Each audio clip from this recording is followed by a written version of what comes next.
Si no acabamos con la guerra acabará con nosotros. Una frase de H.G. Wells.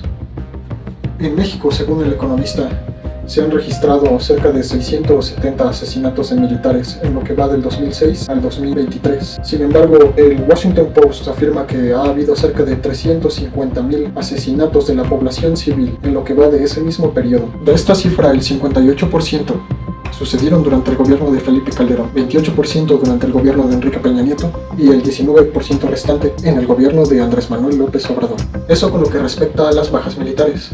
Por otro lado, los datos del Washington Post arrojan que 153,000 de los 350,000 eran jóvenes, mientras que 72,000 siguen desaparecidos. Además, según el INEGI, se han reportado solamente en el 2023, de enero a junio, cerca de 15,000 asesinatos, de los cuales el 71% fueron con armas de fuego. También se ha registrado, según la revista electrónica Science, que cerca de 175,000 personas, ciudadanos de esta nación, son integrantes de cárteles. Esto posicionando a los cárteles como los quintos empleadores del país, lo que los posiciona incluso más arriba que Oxxo y Pemex. Yo los invito a reflexionar sobre los motivos que llevaron a los humanos a unificarse y convivir bajo las paredes de Roma cuadrada.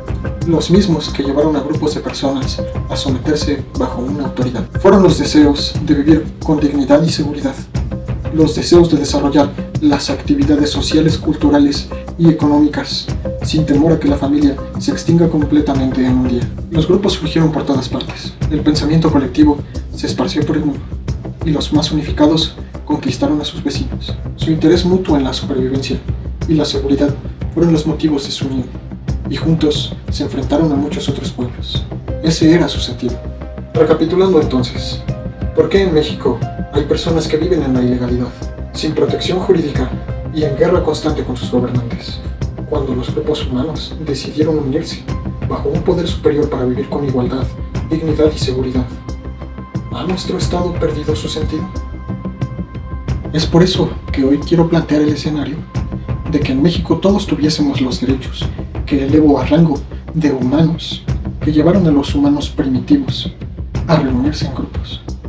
Mi nombre es Juan Carlos Vargas López, estudiante de esta nuestra máxima casa de estudios, la UNAM, y espero que no tiren por la borda estas ideas. Elegí este tema porque el día a día mexicano se desenvuelve en un panorama que convive de cerca con las drogas.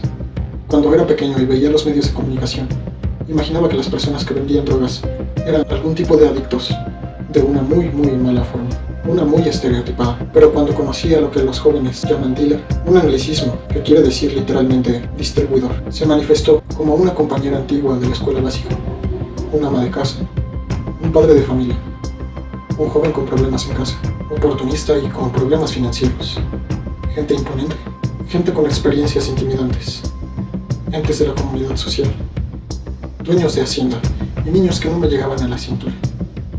Y consumidores, ni se diga. Aprendí que las drogas están enraizadas en la sociedad y superan las barreras de las edades, las barreras ideológicas, religiosas, genéricas y sociales. Aprendí que en mi país los niños pueden conseguir más fácil marihuana, cocaína, cristal o cualquier otra droga que ellos quieran, mucho más fácil que el tabaco. Y eso se debe a que el tabaco está regulado.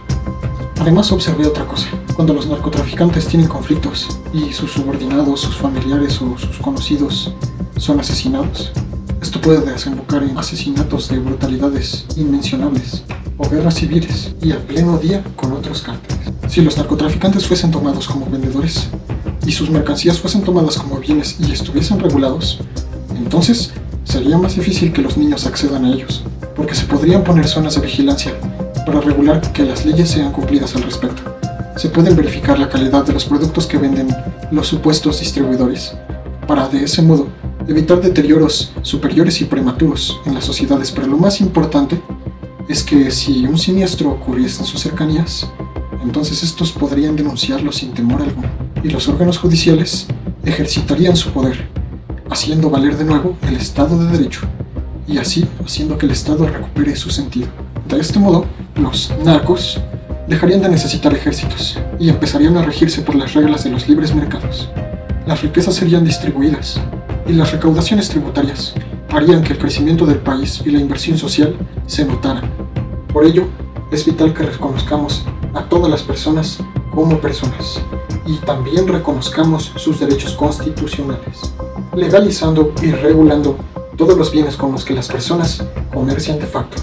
Los asesinatos no se deben permitir. El Estado no debe dejar que la única justicia que tenga su gente sea la de la propia mano. Los asesinatos deben ser castigados duramente y las personas no deben tener temor de denunciarlos, a menos que ellos hayan sido los perpetradores. Se ha arrestado, encarcelado y asesinado a motores del país, y en no pocas ocasiones. Muchos de ellos que inclusive han aportado con sus negocios al desarrollo del país, con cosas como carreteras y sistemas de alumbrado. Mucho hubiese hecho Caro Quintero si le hubiésemos permitido pagar la deuda externa. Si se regulan los bienes que actualmente se comercializan de facto, entonces se alcanzaría el Estado de Derecho de nuevo y nuestro Estado recuperaría su sentido. Si lo anterior sucediese, entonces la economía crecería y el crimen y los homicidios disminuirían. Además, se podría restringir más de cerca la venta a menores y salvaguardar la ley al respecto. Por lo tanto, legalizar y regular todos los bienes que se comercializan de facto traerá orden y progreso al país. Se ha dicho por mucho tiempo que la legalización de las drogas las haría más accesibles, pero hay que reconocerlo. Las drogas hoy en día se venden a cualquiera y en todas partes son de lo más accesibles. Es mejor regular todo al respecto que seguir tratando de fingir que podremos regular o extinguir algo inextinguible. Inclusive si México lograra extinguir en su totalidad durante un solo día toda sustancia ilícita entre sus fronteras, entonces los modos de replicar las sustancias y las semillas para continuar su reproducción rebasarán las fronteras al día siguiente y el problema reaparecerá. En resumen, el Estado de Derecho y el sentido del Estado se han perdido en su totalidad o parcialmente, o tal vez nunca hayan existido, o al menos no para todos, por lo que rescatarlos es una prioridad y para ello es necesario brindar sus derechos, además de protección y entendimiento a las personas. Lidiar con el problema, en lugar de querer esconderlo bajo la alfombra, es necesario. Regular dichos bienes traerá a México una estabilidad sin precedentes. Espero que todos los espectadores guarden discreción sobre el tema, pero reflexionen sobre su veracidad. Los mexicanos que pueden ver esto saben que lo que digo es cierto. Los mexicanos viven en la ilegalidad, sin protección jurídica y en guerra constante con su gobierno. Y eso se debe a que el Estado perdió su sentido y no está a la vanguardia de su contemporaneidad. No basta con copiar a otros países sus sistemas para regular nuestro salvaje país. Debemos adaptar el sistema para resolver la actualidad de México, sin importar la crítica extranjera intervencionista. Exhorto al pueblo de México y a la comunidad universitaria a velar por la paz, el desarrollo y la igualdad en todo sentido de todos los mexicanos y mexicanas del país. Hay un camino duro hasta resolver los problemas de inseguridad en México, pero hay que recordar, el éxito está compuesto de 1% de inspiración y 99% de transpiración. Para despedirme, quiero agradecer a la Universidad Nacional Autónoma de México por permitirme estar con ustedes y sobre todo recordar las palabras del señor H.G. Wells. Si no acabamos con la guerra acabará con nosotros. Pero esta vez estoy hablando de la guerra civil discreta entre los narcotraficantes de México y su gobierno.